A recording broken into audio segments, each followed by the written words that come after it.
አያት ኸስተ እንታዮም ኮይኖም ሰብ ጸልኤ በይነይ ክኸውን ደልየ ይብሉ ኣለዉ ሃይሮ ሓጽውዕኒ ኾንካ በይነይ ክኸውን ደልየ በይነኻ ክኸውን ደልየኻ ሰብ ጸልየ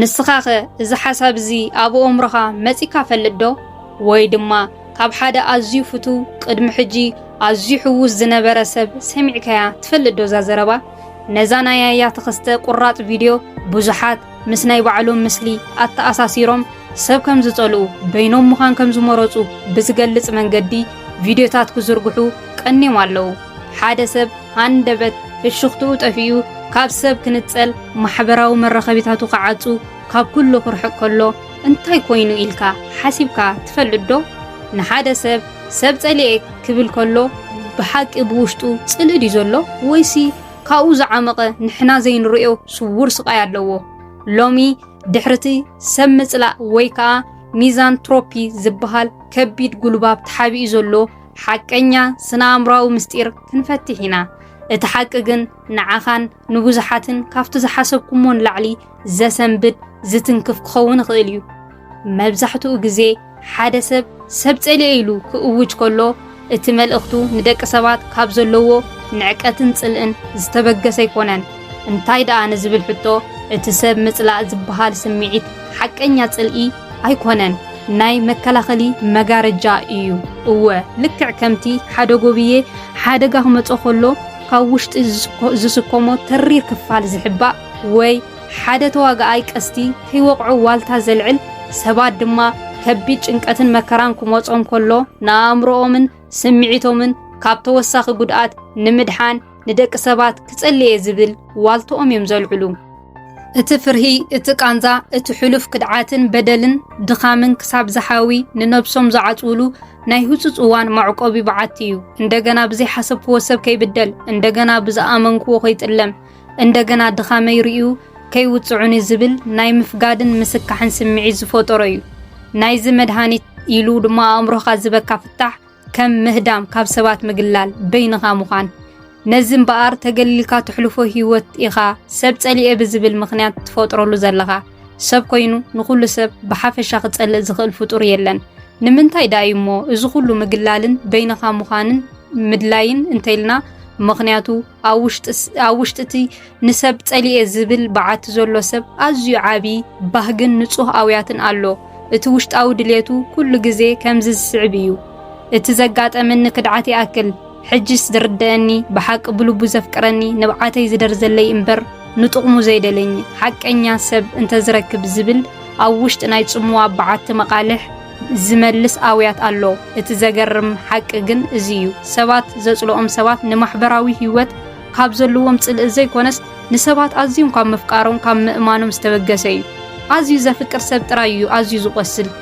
እቲ ኣዝዩ ሰባት ዝኣምን እዩ ብኸቢድ ዝጥለም እቲ ቃንዛ ምስ በዝሖ ምስ ተደጋገመ ድማ እምበኣር ካብ ሕጂ እንዳሕራይሲ ማዕፁ ይዓጽየ ይብል ኣብታ ሰብ ጸልኤ ትብል በዓቲ ድማ ንበይኑ ምዃን ይመርጽ እምበኣር ከስ እቲ ጸገም ካብ ፈለጥናዮ ብድሕሪዚ ኩሉ ስነ-ኣእምሮኣዊ ምስጢር እቲ ዝዓበየ ሕቶ ካብዚ ንነብስኻ ኣሲርካሉ ዘለኻ በዓቲ ናይ ሰብ ምጽላእ ስምዒት ከመይ ጌርካ ትወጽእ ነቲ ተነጺሉ ዘሎ ልብናስ ከመይ ጌርና እንደገና ናብ ጥዑይ ህይወት ንመልሶ እዚ ስምዒት እዚ ሃንደበት ዝጠፍእ ባእታ እኳ እንተዘይኮነ ክንወስዶም ዘለና ሓያሎን ቀለልትን ተግባራውያን መፍትሕታት ግን ኣለዉ ቀዳማይ ነቲ ቁስሊ ምልላይ ቀዳማይ ስጉምቲ ኣነ ሰብ ዝጸላእኩ ብሓቂስ ደቂ ሰባት ኩሎም ሕማቓት ስለ ዝኾኑ ድዮም ወይሲ ካብ ሓደ ኣዝዩ ዝኣመንክዎ ሰብ ብዝበጽሓኒ ዓብ ክድዓት ኢልካ ንነብስኻ ምሕታት እዩ እንተዘይኮይኑ ነቲ ቁስሊ ክትሓብኦ ከለኻ እዩ ናብ ጽልእ ዝቕየር እቲ ስምዒት ናይ ፍርሕን ቃንዛን ውጽኢት ምዃኑ ተረዲእካ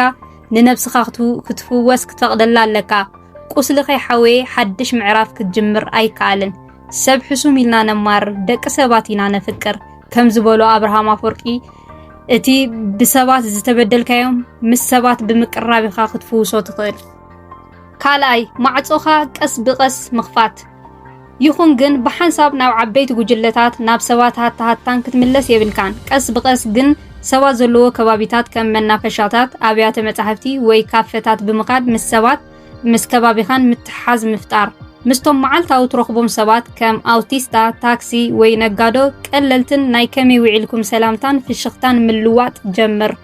እዚ ንሓንጎልካ ሰባት ኩሎም ሓደገኛታት ኣይኮኑን ዝብል ናይ ሰላም ምልክት ክህቦ እዩ።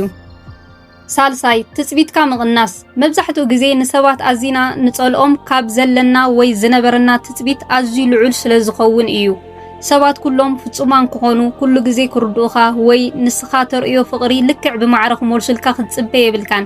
ደቂ ሰባት ድኹማትን ጌጋታት ዝሰርሑን ብምዃኖም ኣሚንካ ክትቅበሎ ኣለካ።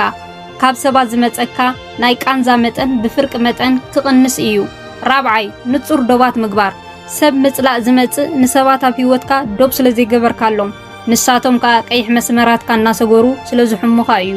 ንዓኻ ዘይኮነካ ነገር ኣይፋል ምባል ክትለማመድ ኣለካ። ኣይፋል ክትብል ኣለካ። ሰባት ንዓኻ ክትቆምልካ ዘለዎም ዕድል ይጸብብ። እዚ ድማ ኣብ ልዕሊ ነፍስኻ ዘለካ ምትእማን ይዕብዮ እዩ።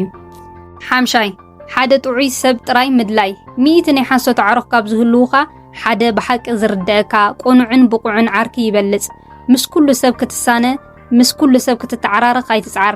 ንዓኻ ዝኸውን ሓደ ወይ ክልተ ጥዑያት ሰባት ጥራይ ክትፈሊ ጸዓር። እዚ ኩሉ ንምትግባር ትዕግስትን ግዜን የድሊ እዩ። ካብቲ ሸፊንካ ዘሎ መጋረጃ ናይ ጽልእ ወፂኻ እንደገና ናብ ብርሃን ምምላስ ቀሊል ኣይኮነን። ግን ንነፍስኻ ግዜ ሃባ።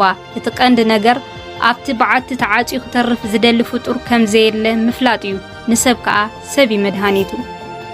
ስለዚ ድማ ናይ ሕድሕድና ርክባት ክንፍትሽ ኣለና። ጽልእ ዝመስል ነገር ኩሉ ግዜ ጽልእ ኣይኮነን። ሓደ ግዜ ሓገዝን ዕረፍትን ዝደሊ ናይ ቁስሊ ኣውያት ኣሎ። ንስኻ ኸ ብዛዕባ እዚ እንታይ ትሓስብ? ሰብ ጸሊኤ ዝብል ሰብ ኣጋጢሙካ ይፈልጥ ወይስ ንስኻ ባዕልኻ ኣብ ከምዚ ኩነታት ሓሊፍካ ትፈልጥ? ሓሳብኩም ኣብ ኮመንት ጽሓፉልና። እዚ ቪድዮ እዚ ላይክ ምግባር ኣይትረስዑ። እዚ ቻናል ሳብስክራይብ ብምግባር ድማ ስድራ ቤት ንኹን። ክሳብ ዝቕጽል ቪድዮ ሰላም።